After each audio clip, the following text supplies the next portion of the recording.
ये जो कविता है काफ़ी व्यंग्यात्मक है। इसका अर्थ सीधे सीधे नहीं निकलेगा।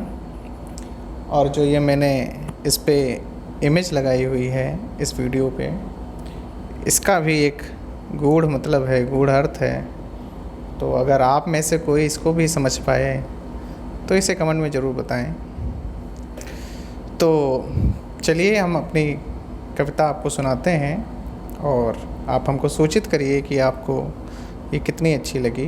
कमेंट में मुझे बताइए।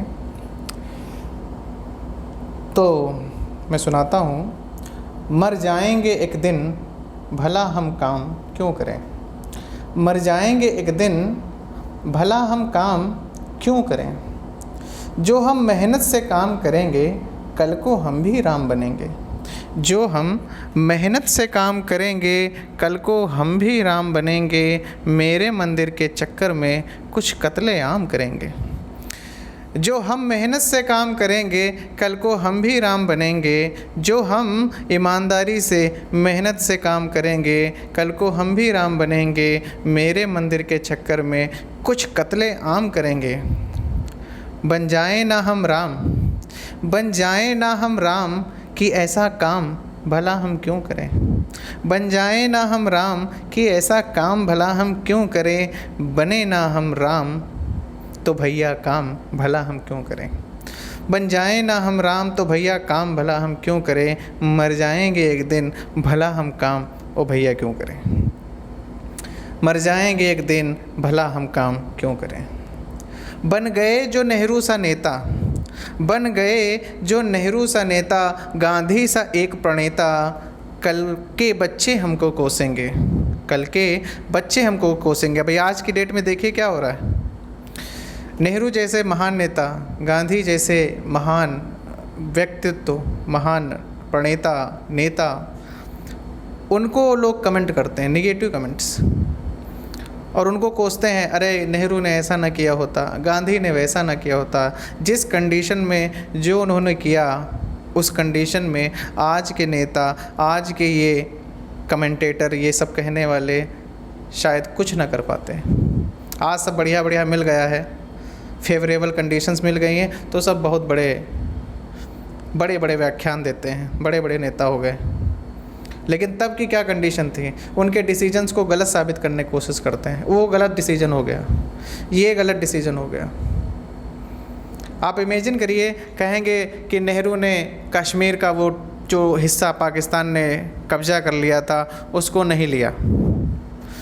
लेकिन मैं एक इतिहास का छात्र रहा हूँ, तो अगर आप अच्छे से डिटेल में जानेंगे तो जो कश्मीर का हिस्सा जो पाकिस्तान ने ले लिया था, उस हिस्से को पाकिस्तान की तरफ से उस पर कंट्रोल करना बहुत आसान है। उधर से उसका मैदानी रास्ता मिलता है, और जबकि जो इंडिया की तरफ से जो रास्ता जाता है उस क्षेत्र में, उधर से उसको कंट्रोल करना बहुत मुश्किल है। उस पर बहुत ज़्यादा खर्च आएगा। और उस टाइम में, ये तो 1950 की बात है, लेकिन उसके बाद जब लाल बहादुर शास्त्री, गांधी जी, नेहरू जी के निधन के बाद, उनके स्वर्गवास के बाद जब वो प्रधानमंत्री बनाए थे, तो उन्होंने कहा था कि एक दिन भूखे रहेंगे, हफ्ते में हम सभी लोग उपवास करेंगे ताकि खाने की समस्या ना हो। घर अपने देश में खाने को नहीं था, खाने की समस्या थी। उसके बाद जब इंदिरा गांधी बनी तो वो अमेरिका गई कि साहब हमको गेहूँ दे दो, आटा दे दो, चावल दे दो। तो उसके चक्कर में अपने रुपये का, अपनी मुद्रा का अवमूल्यन भी कराया।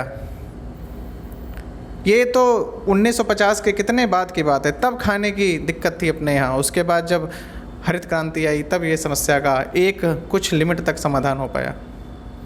और अभी आप देखिए कितनी महंगाई है। आलू 60-60, 80 रुपये किलो बिक रहा है। वो जो खाने की जो एक कमी थी वो तो नहीं है, लेकिन उतना पैसा एक तरीके से उस कमी को ही प्रदर्शित करता है। आज सब बना बनाया मिल गया, तब भी नहीं हैंडल कर पा रहे हैं। और वो तब के लोगों को कमेंट करते हैं, ऐसा नहीं किया होता, ऐसा कर देते तो वैसा हो जाता। अगर तब वो कश्मीर को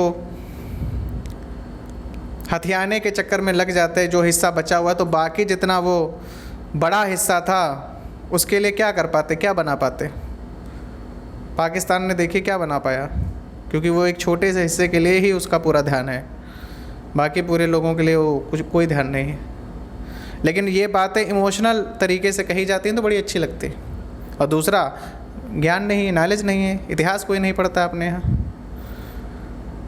दूसरी, गांधी जी की एक बात मैं बता दूं। जैसे गांधी जी को बहुत लोग कहते हैं, अरे जब बंटवारा हो ही गया था तो ये पाकिस्तान और हिंदुस्तान जब हिंदू और मुस्लिम के ही आधार पे बना था तब तो सारे मुसलमानों को वहाँ जाना ही चाहिए था। कहते हैं, बहुत लोग कहते हैं, सब नहीं कहते, लेकिन हाँ कुछ है तो कहते हैं। लेकिन अगर ये बंटवारे की प्रवृत्ति बन जाए मन में, एक बार आपके अंदर इंसान को इंसान के बीच में बांटने की अगर धारणा बन गई और उस पर पॉलिटिक्स बन गई तो वो बढ़ता ही चले जाएगा, बढ़ता ही चला जाएगा, वो वहीं पे नहीं रुक जाएगा। इस चीज़ को आप समझें, इस चीज़ को आप थोड़ा ध्यान दें। पाकिस्तान में मुसलमान हैं सब, तो उनके अंदर बंटवारा शुरू। यहाँ पे मान लीजिए सब हिंदू ही होते तो जात पे बंटवारे होते, फिर जात के अंदर की जात के बंटवारे, उन पे पॉलिटिक्स होती। ये जो हिंदू मुसलमान वाली पॉलिटिक्स है ना, इससे कहीं ज़्यादा गंदी और गहरी, छोटे छोटे टुकड़ों की राजनीति होने लगती। आज जो ये हिंदू एकता ये भाजपा वाले चिल्ला रहे हैं, कहीं ना कहीं गांधी जी की वजह से चिल्ला रहे हैं, क्योंकि उनके सामने एक क्लियर अपोनेंट है। इसकी वजह से उनके सामने एक है, वरना यही जात, यही आरएसएस एक समय ऐसा था तो नॉन अपर कास्ट को वो मेंबर नहीं बनाते थे। दूसरी, नेहरू जी को प्रधानमंत्री बना दिया, सरदार पटेल को नहीं बनाया।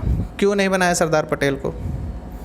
सरदार पटेल जो थे वो अच्छे, स्ट्रेटजी उनकी अच्छी थी, प्लानिंग अच्छी रहती थी, लेकिन वो गर्म दिमाग के थे, गुस्सैल स्वभाव के थे। तो गुस्सा तो केवल लड़ाई दंगे में काम आता है, वो भी एक हद तक, क्योंकि जो असली योद्धा होता है, असली जो, जैसे बलराम जी ने कहा दुर्योधन से कि युद्ध में आप गुस्सा कतई ना करें, आप कभी गुस्सा करें तो करें, लेकिन युद्ध में गुस्सा कभी ना करें। युद्ध हमेशा बिना गुस्से के ही लड़ेंगे, तभी जीतेंगे। तो एक तो गुस्सैल थे, और दूसरी चीज़ वो अच्छे नेता थे, महान थे, ऐसा कुछ नहीं है वो नहीं थे। और दूसरी चीज़, उनका स्वास्थ्य, उनकी उम्र उस तरीके की थी कि वो कभी भी रिटायर हो सकते थे, और वैसा ही हुआ। नेहरू जी उस समय कम उम्र में थे, उनके हष्ट पुष्ट थे, तो वो 62 तक, 64, 60 के बाद तक, मतलब चीन ने जब तक धोखा नहीं दिया तब तक चलते रहे, बढ़िया से काम किया, सब संभाला। और पटेल साहब की आप देख लीजिएगा, आप देख लीजिए आप विकिपीडिया पे कि कब उनकी डेथ हो गई थी। 50 के आसपास ही डेथ हो गई थी, 1950 के आसपास ही। आप सोचिए उनको प्रधानमंत्री बना दिया जाता, तुरंत कितनी अफरा तफरी मच जाती, जो 2-3 साल में ही प्रधानमंत्री की निधन हो जाता, और संविधान बनने के 1-2 साल में के अंदर ही। सोचिए, उनका डिसीजन बहुत सही था। आज के लड़के 25 साल के, 30 साल के, जिनको कुछ नहीं पता है गांधी जी के बारे में, नेहरू, यहाँ तक कि स्वतंत्रता आंदोलन के बारे में वो कुछ नहीं जानते हैं, वो कमेंट करते हैं उस पर। गांधी जी के ऊपर कमेंट करेंगे, नेहरू जी के ऊपर कमेंट करेंगे, वो अरे ऐसा कर देते तो ऐसा हो जाता। सुनी सुनाई बातों पे केवल। उनको अपना खुद से कितना ज्ञान अर्जन किया है? 0। उनका अपना कुछ भी नहीं। तो ये मानसिकता, ये सोच अज्ञानता के कारण फैली है। तो बन गए जो नेहरू सा नेता, गांधी जैसा एक प्रणेता, कल के बच्चे हमको कोसेंगे, हम ऐसा नाम कि हों बदनाम, हम ऐसा नाम कि हों बदनाम, भला हम क्यों करें, मर जाएंगे एक दिन, भला हम काम क्यों करें। फिर से एक बार, बन गए जो नेहरू सा नेता, गांधी सा एक प्रणेता, कल के बच्चे हमको कोसेंगे, हम ऐसा नाम कि हों बदनाम, भला हम क्यों करें, मर जाएंगे एक दिन, भला हम काम क्यों करें। पैगंबर जैसा ज्ञानी बन जाऊं, पैगंबर जैसा ज्ञानी बन जाऊं, फिर सबको शांति का पाठ पढ़ाऊं। पैगंबर जैसा ज्ञानी बन जाऊं, फिर सबको शांति का पाठ पढ़ाऊं। फिर कुछ पाखंडी मेरे पर्चे बांटे, कुछ पाखंडी मेरे झूठे पर्चे बांटें, मेरे नाम को लेकर बेगुनाहों की गर्दन काटें, मेरे नाम को लेकर बेगुनाहों की गर्दन काटे। हम ऐसे विचारों का प्रसार, हम ऐसे विचारों का प्रसार कि इंसान बने हथियार, भला हम क्यों करें, मर जाएंगे एक दिन, भला हम काम क्यों करें। सबको जोड़ने वाला एक नेता, एक महान व्यक्तित्व, जिसने केवल अपने धर्म का प्रचार, अपनी विचारों का प्रचार इसलिए किया कि सब जुड़ सकें, सब एक हो सकें, और उसी के विचारों को उल्टा पुल्टा बता कर, ब्रेन वॉश करके, और उसी से लोगों को इंसान से बांटने का काम करने लगा है। देखिए ये कट्टरवाद।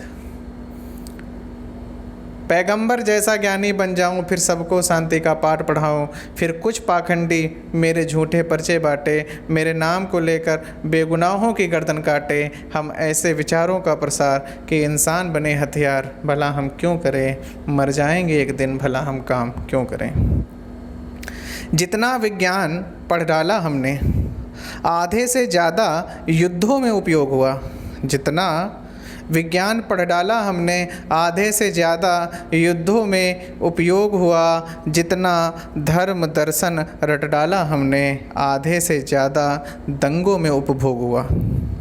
जितना धर्म दर्शन पढ़ डाला रट डाला हमने, आधे से ज़्यादा दंगों में उपभोग हुआ। कुछ देके ऐसा ज्ञान, कुछ देके ऐसा ज्ञान, हम अपने आप बने अभिशाप।